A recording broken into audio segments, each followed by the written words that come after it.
حضرت علی المرتضیٰ شیر خدا کرم اللہ تعالیٰ وجہ الکریم بہت زیادہ علیل ہو گئے۔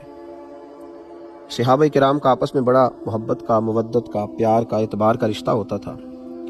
کچھ صحابہ ان کی تیمارداری کرنے آئے اور آ کر کے کہا کہ علی آپ بڑے بیمار ہو گئے اور بڑی آپ کمزور ہیں۔ حضرت علی اٹھتے تھے تو ٹانگوں پہ راشہ طاری تھا، تو آپ کچھ صحابہ تو رونے لگے ان کی محبت میں کہ حضور آپ اتنے کمزور ہو گئے۔ تو حضرت علی المرتضیٰ شیر خدا فرمانے لگے تم فکر نہ کرو، مجھے اس بیماری میں موت نہیں آئے گی، فکر نہ کرو، مجھے موت نہیں آئے گی، فکر نہ کرو۔ کہتے ہم نے غور سے مولا کائنات کا چہرہ دیکھا، حضور موت نہیں آئے گی، کیا مطلب؟ آپ فرمانے لگے غور سے نہ دیکھو، اپنی بات نہیں کر رہا، اپنے محبوب کی حدیث پر اپنے یقین کی بات کر رہا ہوں۔ میں اس یقین کامل کو بیان کر رہا ہوں جو مجھے اپنے نبی پاک علیہ السلام کے فرمان پہ، پہاڑوں سے زیادہ میرا یقین کامل ہے حضور کے فرمان پر۔ حضور کیا مطلب؟ تو حضرت علی کہنے لگا میں ایک دفعہ اسی طرح بیمار ہوا تھا، اللہ کے محبوب علیہ السلام نے کرم نوازی کی اور حضور میری تیمارداری کو آئے تھے، اور جب نبی کریم علیہ السلام تشریف لائے تو میں نے عرض کی حضور میں بڑا کمزور ہو گیا ہوں۔ تو محبوب نے فرمایا علی تو بیماری سے دنیا سے نہیں جائے گا، دنیا سے اس وقت جائے گا جب تجھے تلوار کی ضرب لگے گی اور تیری داڑھی خون سے رنگین ہو جائے گی، پھر تو جائے گا۔ تو حضرت علی المرتضیٰ فرمانے لگے اس لیے میں دنیا سے نہیں جاؤں گا، میں شیر ہوں تو میدان میں ہی جان دوں گا، اور میری داڑھی سرخ ہوگی تو پھر جاؤں گا۔ یہ حضور کے فرمان پر میرا یقین ہے۔ تو حضرت سراقہ بن مالک رضی اللہ تعالیٰ عنہ، جن کو حضور نے ہجرت کی رات کہا تھا کہ کسریٰ کے بادشاہ کے کنگن بڑے معروف ہیں اور ایک وقت آئے گا کہ میرے غلام اس علاقے کو فتح کریں گے تو وہ کنگن تیرے ہاتھوں میں آئیں گے۔ حضرت سراقہ بن مالک رضی اللہ تعالیٰ عنہ ایک جنگ میں صحابہ کے ساتھ گئے تھے، یہودی قلعہ بند ہو گئے، بڑے بڑی دیواریں تھیں قلعے کی، یہودی اندر بند ہو گئے، تو دروازہ اندر سے کھولتے نہیں، باہر آتے نہیں، اب کیسے انہیں قابو کیا جائے؟ تو جناب سراقہ بن مالک فرمانے لگے مجھے منجنیق میں رکھ کے اندر پھینکو، میں اندر سے جا کے دروازہ کھول دیتا ہوں۔ کچھ لوگوں نے کہا حضور پہلی تو بات یہ ہے کہ جب آپ اندر گریں گے تو آپ کی کوئی ہڈی ہی سلامت نہیں بچے گی، اگر بچ بھی گئی تو جب یہودیوں کے نرگے میں آپ گریں گے تو آپ کو وہ کیا زندہ چھوڑیں گے جو آپ دروازہ کھولیں گے؟ تو جناب سراقہ بن مالک کی آنکھوں میں چمک، چھڑی کے سارے کھڑے ہو گئے، فرمانے لگے تم مجھے پھینکو، مجھے موت نہیں آئے گی، میں تمہیں دروازہ کھول کے بتاؤں گا۔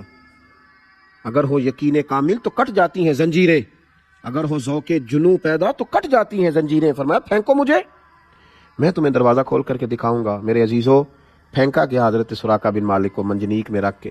پھینکنے سے قبل لوگوں نے کہا ہمیں بتائیں تو صحیح کہ آپ کیسے بچیں گے؟ فرمایا یہ بعد میں بتاؤں گا۔ جب انہیں پھینکا گیا تو انہوں نے واقعی دروازہ کھول دیا۔ چند گھنٹوں کے بعد کپڑے جھاڑتے ہوئے آئے، کچھ دیر کی جنگ ہوئی، اللہ نے مسلمانوں کو کامیابیاں دی تو لوگ ان کے قریب گئے، جا کے کہا حضور آپ کو کیسے خبر تھی کہ آپ کو کچھ بھی نہیں ہوگا؟ تو جناب سراقہ بن مالک رو پڑے، فرمایا میرے نبی پاک نے فرمایا تھا تیرے ہاتھوں میں کسریٰ کے کنگن آئیں گے، ابھی کنگن آئے نہیں، جب تک کنگن نہیں آئیں گے جناب اسرائیل بھی کوئی نہیں آئیں گے، وہ بھی اسی دن آئیں گے جس دن کنگن آئیں گے۔ یہ میرا یقین کامل تھا، یہ کیسے ہو سکتا ہے موت آ جائے؟ مضبوطی ایمان یہ انسان کو مضبوط کرتی ہے جینے کا، ورنہ تو لوگ ڈبل مائنڈڈ ہیں، کبھی ادھر گرتے ہیں کبھی ادھر گرتے ہیں اپنے اندر۔ وہ میرے اعلیٰ حضرت فاضل بریلوی رحمۃ اللہ تعالیٰ علیہ حج کے لیے تشریف لے جا رہے تھے، طوفان آ گیا، دریا میں مد و جزر ہے۔ آپ کو پتہ ہے جب تھوڑا سا حالات خراب ہوتے ہیں تو لوگوں کو فٹافٹ دعائیں التجائیں یاد آتی ہیں، لوگوں نے اللہ کے ساتھ دکھوں کا رشتہ رکھا ہوا ہے، کمزوریاں آتی ہیں تو فٹافٹ لوگوں کو عبادات یاد آتی ہیں، اور جب خوشی آتی ہے تو پھر لوگ معاذ اللہ تعالیٰ شیطان کو راضی کرتے ہیں۔ اب یہ جو خوشیوں کا رشتہ ہے یہ سارا اسی کے ساتھ رکھا ہے۔ ذرا مد و جزر آنے لگا، طوفان آنے لگا دریا میں تو لوگ تڑپنے لگے، دعائیں کرنے لگے۔ اعلیٰ حضرت کی خدمت میں بھی لوگ آئے، آپ بھی جہاز میں، بحری جہاز میں بیٹھے تھے، حضور دعا کرا دے۔ اعلیٰ حضرت فرمانے لگے کچھ بھی نہیں ہوگا، دعائیں کرو، وظائف پڑھو، لیکن انشاءاللہ یہ دریا کے کنارے جائے گا جہاز اور ہم بخیر و عافیت پہنچیں گے۔ کہا حضور آپ دعا کرا دیں۔ فرمایا میں کرا دیتا ہوں لیکن پریشان ہونے کی ضرورت نہیں ہے۔ لوگ شکوہ کرنے لگے کہ ہم دعا کے لیے کہہ رہے ہیں اور وہ یہ کہہ رہے ہیں کہ آپ پریشان نہ ہوں۔ چلیے کچھ لوگوں نے تنقید بھی کر ڈالی، تنقید آسان کام ہے، ذرا جلدی ہو جاتی ہے، تنقید بھی کر ڈالی کہ دعا کے لیے کہا تھا لیکن اس طرح انہوں نے نہیں کرائی جیسے کرانی چاہیے تھی۔ لیکن قربان جائیے تھوڑا ہی وقت گزرا تو دریا کا طوفان تھم گیا۔ جن لوگوں کا خیال تھا نا کہ اب بچیں گے نہیں، معاذ اللہ ڈوبیں گے، وہ بھی کنارے تک لگ گئے۔ اب آہستہ آہستہ حالات بدلتے ہیں تو شرمندگیاں بھی آتی ہیں، لیکن گیا ہوا وقت نہیں لوٹا کرتا۔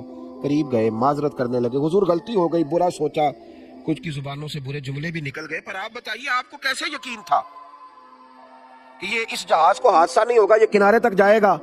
تو اعلیٰ حضرت فرمانے لگے جو دعائیں میرے نبی پاک علیہ السلام نے بیان کی ہیں میں نے بیٹھتے ہی ساری تلاوت کر لی تھی۔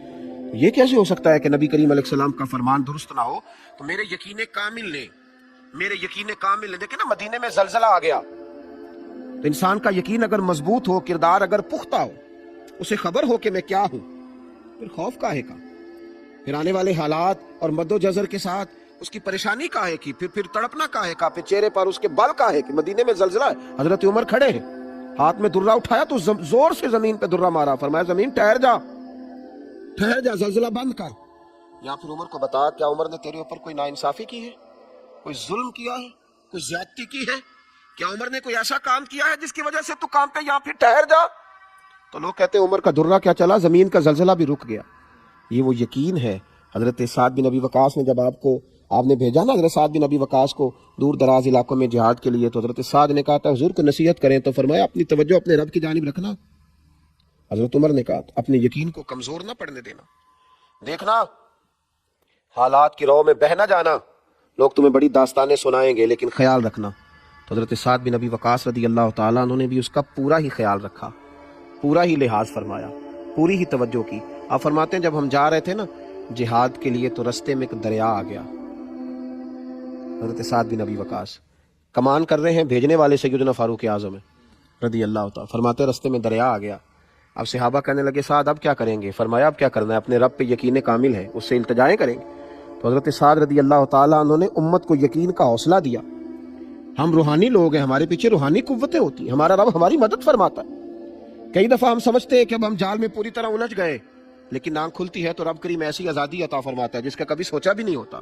میرے بھائی دریا کنارے کھڑے ہو کر کے حضرت سیدنا سعد بن ابی وقاص فرمانے لگے وہ دریا اگر تو حضرت موسیٰ علیہ السلام کی نافرمان قوم کو رستہ دے سکتا ہے تو ہم تو نبی پاک کے وفادار غلام ہیں، ہم تو حضور کے اطاعت شعار ہیں، ہمارا یقین بڑا مضبوط ہے۔ دریا نے رستہ عطا کر دیا، رستہ اور رستے بن گئے۔ حضرت سعد بن ابی وقاص کا یقین کامل دیکھیے، جب دریا سے اس پار گئے نا آپ تو ایک دفعہ اس یاد کو، یقین کی اس یاد کو پھر زندہ کرنا چاہا، وہ جو حضور نے فرمایا نا یقین اس طرح سیکھو جیسے قرآن سیکھتے، اور پھر امام غزالی نے فرمایا کہ یقین والوں کی صحبت اور سنگت میں رہا کرو۔ تو حضرت سعد نے وہ صحبت صحابہ کی طرف دوبارہ لوٹائی اور فرمانے لگے کسی کو کچھ چیز تو نہیں رہ گئی دریا میں؟ یعنی آپ لوگوں کو دوبارہ بتلا رہے ہیں کہ ہمارا یقین کامل ہے تو دریا ہماری بات سن رہا ہے۔ فرمایا کچھ چیز تو نہیں رہ گئی، کسی کی کچھ چیز تو نہیں رہ گئی؟ ایک صحابی نے کہا میرا مٹی کا پیالہ رہ گیا۔ تو حضرت سعد بن ابی وقاص رضی اللہ تعالیٰ انہوں نے دریا کی طرف دیکھا تو فرمانے لگے ہم نبی پاک کے غلام ہیں، چل ہمارا پیالہ بھی واپس کر دے۔ تو دریا نے وہ پیالہ بھی لہروں نے باہر پھینک دیا۔ یقین کی دولت آپ کو جوان رکھتی